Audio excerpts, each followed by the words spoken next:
Good morning and happy Thursday. Uh, Again, it feels good to be back in the United States.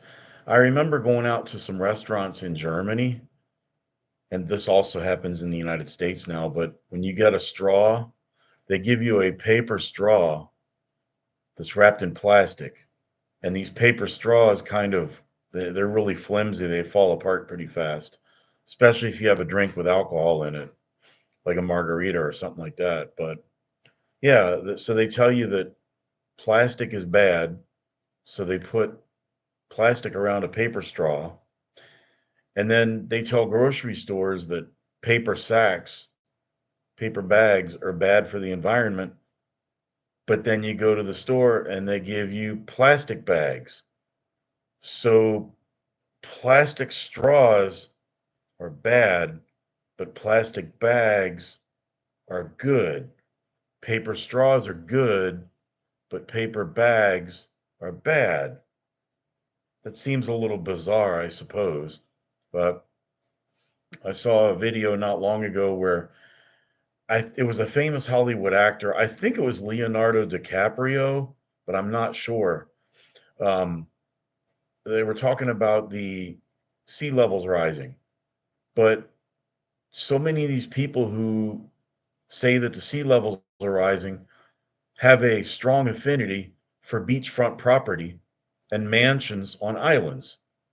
I think of Barack Obama, who talked about sea levels rising, and he spends millions of dollars for a mansion on Martha's Vineyard, which is an island, which, if the sea levels were rising, his house would be underwater. So I thought about it a little bit more.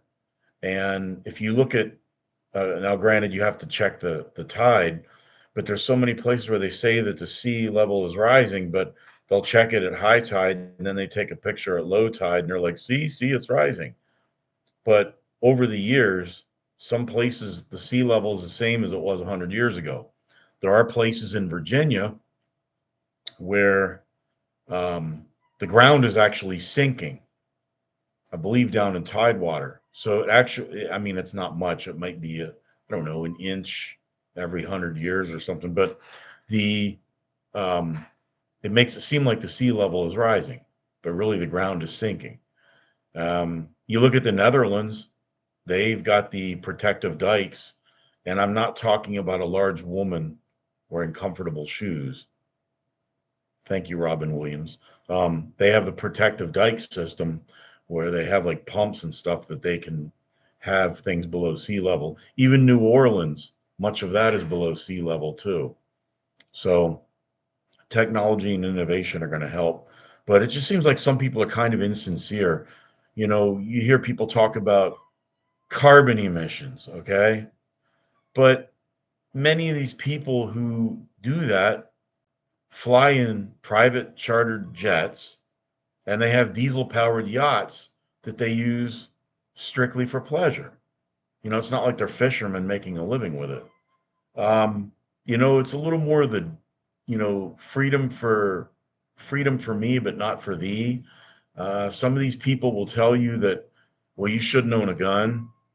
You know, you don't need a gun, but they have armed security details, often paid for by taxpayers.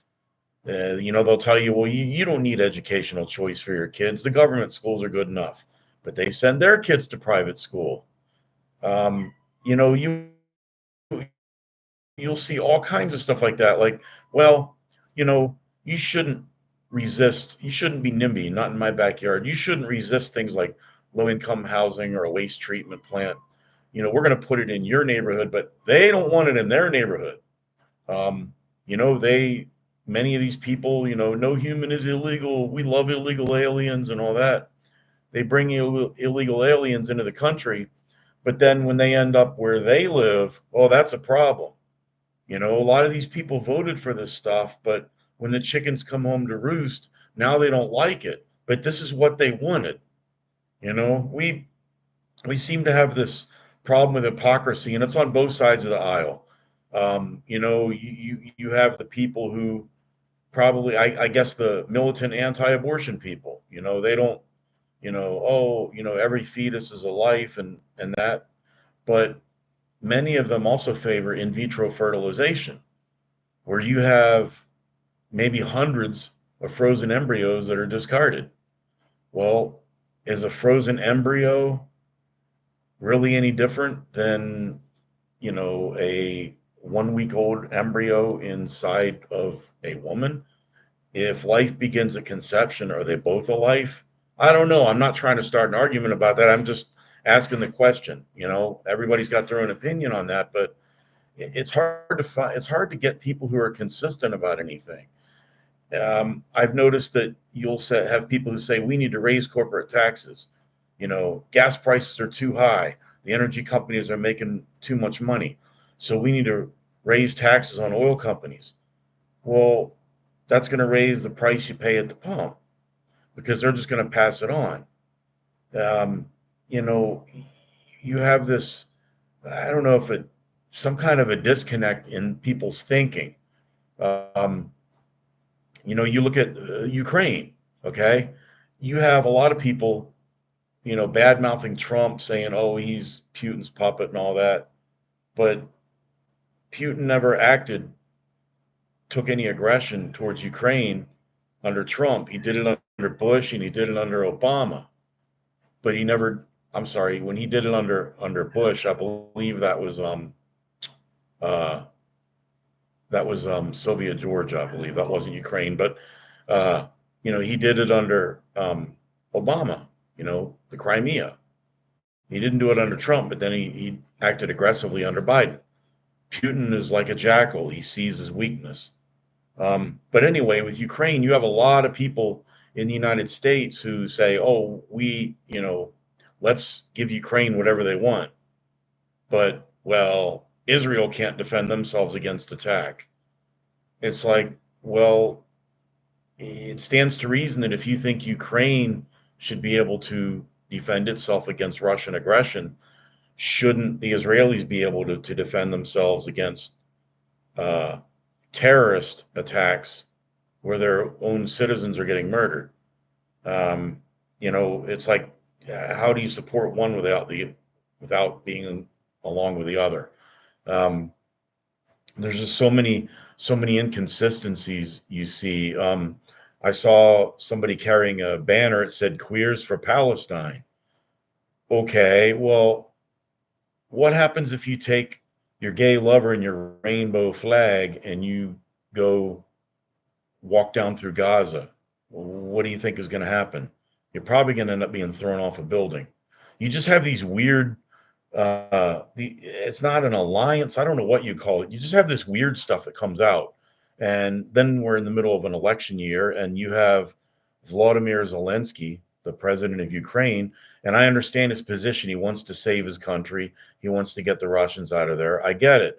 But then he's got the gall to come with his hand out asking for, billions of dollars from American taxpayers to secure his country and protect its sovereignty when we don't even protect our own country's sovereignty. And then he's trying to express his opinion about the political system in the United States and talking about our candidates. It's like, who the F is he to think that he can do that? Now, I'm not saying I want Putin to win. I don't. I want the war to end. And there's going to have to be some kind of settlement unless we want World War III. Now, I don't know the ins and outs of what that's going to entail, but, you know, what happens if this escalates? Are the American people going to still be all up about this when the body bags start coming home? Because when you poke the bear, you're going to get the claws. And, people are um Russia's got a lot of problems. People are saying, "Oh, Putin is on his last leg, and his forces are falling or whatever." Well, in a war of attrition, Russia wins, and the Russians are willing to sustain much, much higher casualties than NATO and the West will, especially to defend somebody who's not even a member of NATO. Um, this thing. Trump says if he was president, that never would have happened. Maybe, I don't know. But there's a big proxy war going on right now, you know, with Israel. You've got the United States somewhat backing Israel, But you've got the Iranians, Hezbollah and some of their other terrorist organizations that are funding the aggression against Israel. And it's like they have this weird thing where they say they want a two-state solution. But I don't think the Israelis want a two-state solution, and the Arabs certainly don't want a two-state solution. They want Israel vanquished. And you have a bad situation over there where you have um, millions of people who want to basically eradicate Israel, and you have millions of Israelis who refuse to be eradicated, and that's when problems happen. Um, but whoever the next president is, it's going to have to. We're going to have some serious leadership. It's not going to be easy, these situations that go on over there. But anyway, that's enough. I just wanted to point out that so many double standards and hypocrisy, and people don't. Sometimes people just don't think that if the R party does this or the D party does that, that people have to somehow fall in line right behind their parties. And as far as the election is concerned, um, I haven't voted yet. I'm probably going to vote next week. I don't have my wife's got the car right now, but we're staying in a place about a half hour from where I'm registered, actually registered, still registered to vote. We're in the process of moving, but I it comes down to who's going to do the least amount of damage. I may have mentioned it in another video, but Donald Trump is 78 years old. He's one Big Mac away from a heart attack, and he's not a young man. He does have a lot of energy for someone his age, but he's probably not the healthiest guy in the world. Um, but nevertheless, he can only serve one more term. That's it. He's done. Finito. Come January of 2029, if he's president, that's it. He's done. Kamala Harris is 20 years younger than Trump. She could theoretically serve for 8 years.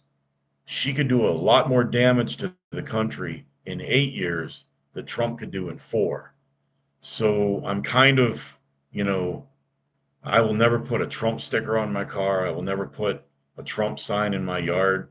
Same thing for Harris. Um, I'm going to go in the voting booth and say, okay, I got to hold my nose. Which one's going to do the least amount of damage? Do we go for a slow burn, a slow burn of a dumpster fire? Or do we go for a quick explosive death in a train wreck? That seems to be the choices we have. Now, in Virginia, we do have 6 candidates on the ballot. I have voted third party most of the time. I'm still not sure what I'm going to do this time. I really like Chase Oliver. I really like Mike Termott, his running mate. But I just there's a couple things in their platform that I just can't get down with. So I'm an independent. I'm politically homeless, but I don't know. I know I can't vote for Harris in good conscience. I just can't because she's anti Second Amendment. She's anti First Amendment. She knows how to use the good talking points, but what does she really stand for? She seems like she's an economic illiterate, taxing unrealized gains. Really? You know what that's going to do to the stock market? Ugh. And she doesn't seem to want any control on spending. Not that Trump is a fiscal conservative either, but if she continued with what Joe Biden was doing, the national debt would be almost $50 trillion by the time she had one term. And with Trump, it's going to be between 40 and 45 trillion. That's still way too much. Um, Chase Oliver is the only one who talks about sound monetary policy and a balanced budget, but he's very good at articulating where he thinks we should be, but he can't tell you how to get there. If he were president, he's still going to have to deal with a recalcitrant and entrenched Congress who are going to do everything they can to stymie him. If you think some of the people in Congress were hostile to Trump, imagine what they do to a libertarian candidate. But anyway, for those of you who are U.S. citizens, Your vote is your vote. It doesn't belong to the Republicans. It doesn't belong to the Democrats. It doesn't even belong to the Libertarians or the Greens. Your vote is your vote. So you've got to ask yourself, what do you want? What don't you want? I'm not optimistic that either of them are really going to do a whole lot of good for the country. Now, I may piss off some of my Republican friends, but you know, you have Trump saying something like, "Well, I'm going to make sure that the government pays for IV fertilization because we want more people to have babies." Well, yeah, IVF, that's an admirable thing to do if you can't have children, but do you want the federal government involved in that? You know, and then Kamala Harris is like, well, let's, we're going to give $25,000 to every family who wants to buy a home. Well, by the time it gets done, what's that going to do to house prices? It's going to go up. It's just like cash for clunkers. What did it do to car prices? You distorted the market. So, you have more dollars chasing the same amount of goods, the prices go up. They want, well, let's have more money for education, more money for college. Well, all that does then the college is just raise the tuition.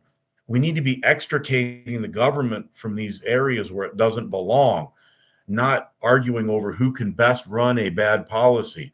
There are certain powers that are enumerated to the federal government in the United States Constitution.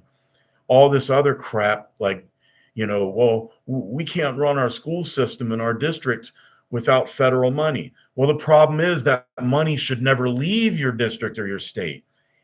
It's like we're upside down. If we truly lived in a constitutional republic, which we're supposed to be under the 10th Amendment, Louisiana, Missouri, Maryland, Michigan, Pennsylvania, Virginia, Florida, Georgia, and whatnot, the education is a state level function. There's no mandate in the Constitution that the federal government has anything to do with education.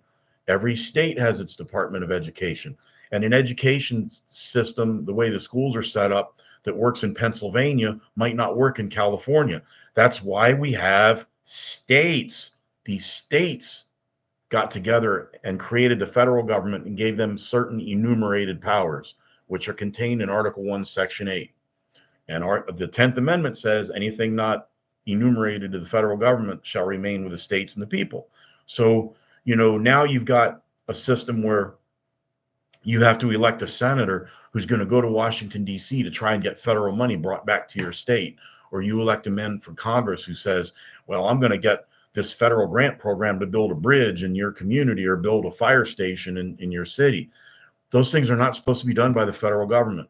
The only role for education that the federal government has is arguably the military service academies like West Point, um, the Naval Academy, the Air Force Academy, the Coast Guard Academy, and whatnot, and perhaps primary school systems that are on military installations. That's arguably a federal responsibility under raise and support armies.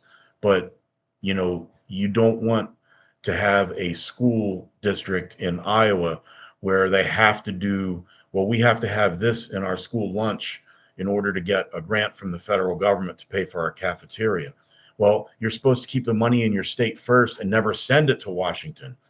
You shouldn't have to elect a senator who's going to bring all that government pork back to your state. The pork should never leave your state in the first place and then get sent up to DC and then they divvy it out and send it out the way they want it. Everything is just so upside down. And, my concern is that you know, you have a government program like Trump says, well, we're not going to touch Social Security. Well, the reality of it is there are systemic problems. You're going to have to fix it. We're going to have to raise taxes on employees. We're going to have to cut benefits to recipients, retirees, and or we're going to have to raise the retirement age. It's a Ponzi scheme. It's mathematically unsound. Now, a lot of Democrats will say, we'll just raise the cap on the income subject to Social Security.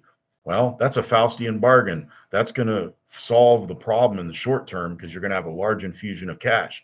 But then when those high wage earners retire, and many of them will retire at 62 instead of 67 or 70, then you got it blown out on the back end on the other side. The only way to save Social Security is to gradually phase it out so that people such as myself who are approaching senior citizen territory, you continue as you were. I'm still, I'll get something in 2 more years. I'm going to retire. Well, I'm already retired, but I'm going to start taking Social Security when I'm 62. I'm still never going to get out unless I live to be in my 90s. I'll never get out nearly what I paid into it, including a rate of return. But nevertheless, they need to gradually phase it out so that people have more money. Instead of FICA, it's diverted into their own IRA and they can't touch it till they retire. And then people entering the workforce now will never pay into Social Security at all, and they'll never get anything from it. People like my generation will be, taking a dirt nap. So that's the way that the least amount of people get hurt, because it is an intergenerational Ponzi scheme. It's also unconstitutional because retirement is not mentioned as a federal program. And that's going to be the out that Congress has when it goes toes up and they leave everybody holding the bag. Um, you're going to have a situation where you know every you're going to have fewer and fewer people paying into the system, with more and more people taking out of it. As the late Ross Perot used to say, Larry, we have too many people riding in the wagon, not enough people willing to get out and pull it. Well, eventually you get so many people riding in the wagon, there's not enough people to pull it. And that's how things collapse. I'd rather see us use some creation and innovation and good old American ingenuity to move to a privatized system. And by privatize, I don't mean the government investing in the stock market. I mean where you own your own IRA and you can will it. Something similar to how the railroad pension system works. A friend of mine used to work for CSX Railroad, and I had a neighbor who worked for Norfolk Southern. They were exempt from paying into Social Security. They had their own system. And by the time they retire, they not only have a nest egg in the mid six figures that they can will to their estate, but they get a nice monthly stipend. I mean, in the early 90s, my neighbor was getting almost $3,000 a month from his Norfolk Southern pension. And plus, he had a couple $100,000 that when he died, I'm sure he's dead by now. He was older then, but when he died, his family got his estate. With Social Security, that done. If your if your children are over the age of 18 and you die, everything you have is forfeit. My great grandfather died at 57. My grandfather died at 64, and my dad died at 60. They didn't get squat from it, despite paying into it.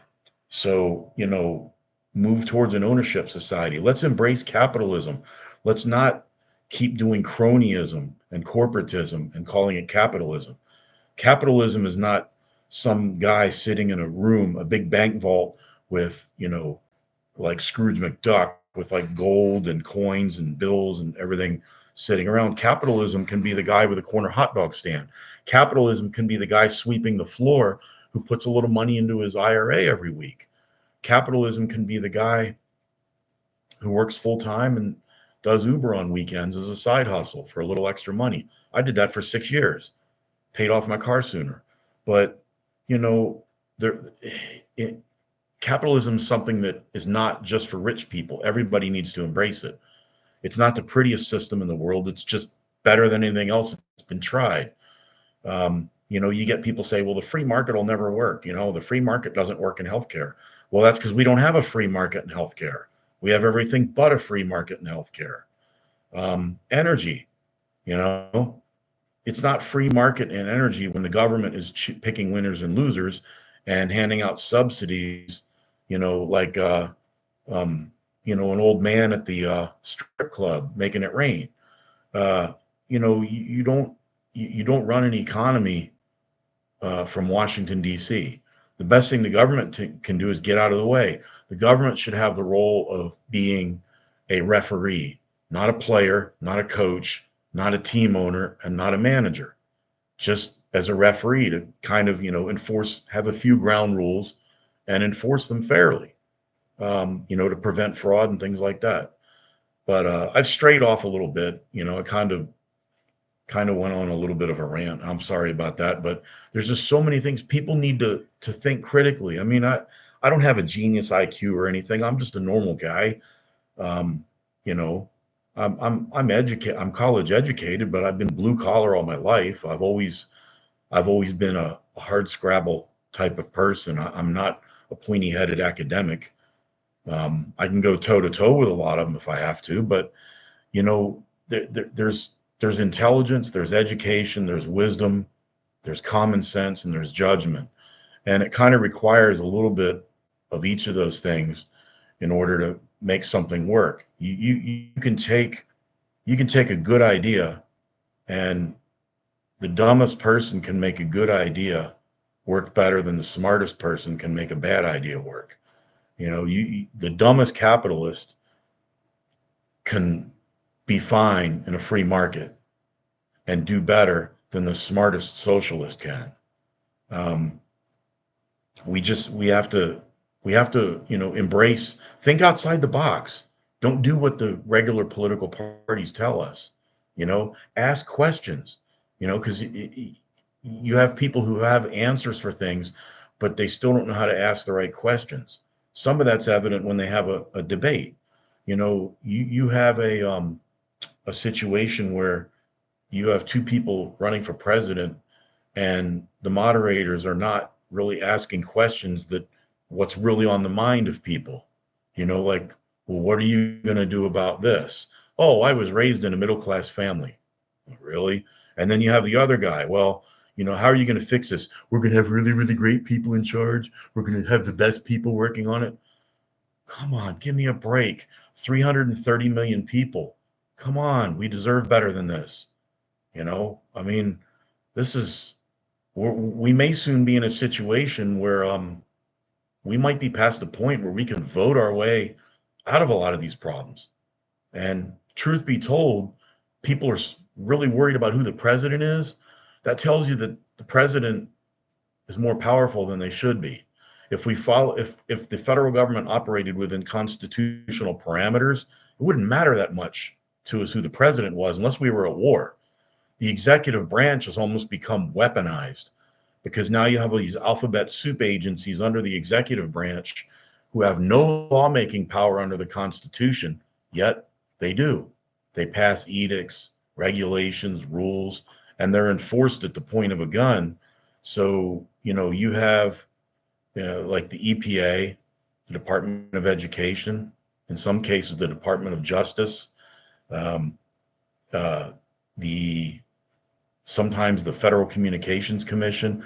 You have these alphabet soup agencies, the alcohol, tobacco, and firearms, which should be the name of a convenience store, not an agency. But they just make a rule on something, and it's got the force of law, but it never went through Congress. Article 1 of the Constitution says all legislative power resides in the Congress, not the White House, not the Supreme Court. Speaking of the Supreme Court, you hear people say their justices are appointed for lifetime. It's not in the Constitution. You read Article 3 up and down. They're just supposed to serve during times of good behavior. The lifetime thing just sort of became a tradition. That's and also Supreme Court justices can be impeached. Congress has the power to impeach judges. There's actually a member of Congress named Alcee Hastings, who I believe was a federal judge, and he got caught up in some corruption thing, and he got impeached and removed from office as a judge. But then he ran for Congress, and he still sits in the U.S. House of Representatives today. But there's a lot of weird stuff. The Constitution grants certain enumerated powers, but it also reserves a lot of things to the states. Um, if we don't get a handle on our spending, there's going to be some austerity measures that are going to hit us really hard. And something that there's a momentum building for it now, but it's going to get stronger if the austerity measures get really nasty. Article 5 of the Constitution provides three different ways to amend the Constitution. You can have the free for all constitutional convention, which would basically be the end of the country. That's just an open book, open Pandora's box and let everything out. You have the standard way of amending the Constitution, which is 2/3 of the House, 2/3 of the Senate, 3/4 of the states. Okay. That's typically how amendments are done. Another way is called a convention of states, not a constitutional convention, but a convention of states. With that, you need 34 states to call, 38 to ratify, and it's limited to one particular issue, be it term limits, a balanced budget amendment, um, changing the tax, getting rid of the income tax, getting rid of the 17th Amendment, repealing it, something like that. You have an Article 5 convention of states. That totally bypasses the president and the House of Representatives. So if enough states get together and say, we're going to change this, they can do it and push it right past Congress. And the people in the House of Representatives and the Senate can't do a damn thing about it. And that would be one way to amend the Constitution. And I fear that that might happen if we continue on the current course. But I've kind of strayed off into the weeds a little bit. Um, I haven't even had any caffeine. I hardly had any sleep last night. I don't know what it is. I just stuff started coming into my head. Sometimes, you hear the saying, "You should walk a mile in my shoes." Well, I have modified it. You should spend an hour inside of my head sometime. Yeah. Imagine chasing a squirrel around in the backyard with a tennis racket. Sometimes it's like that. Other days I'm just kind of chill, but I don't know what it is. This morning I was reading on the internet and I just a lot of thoughts are crossing my mind about many different things. And as Albert Einstein once said, no problem will ever be solved at the same level of awareness at which it was created. And I will leave on that note.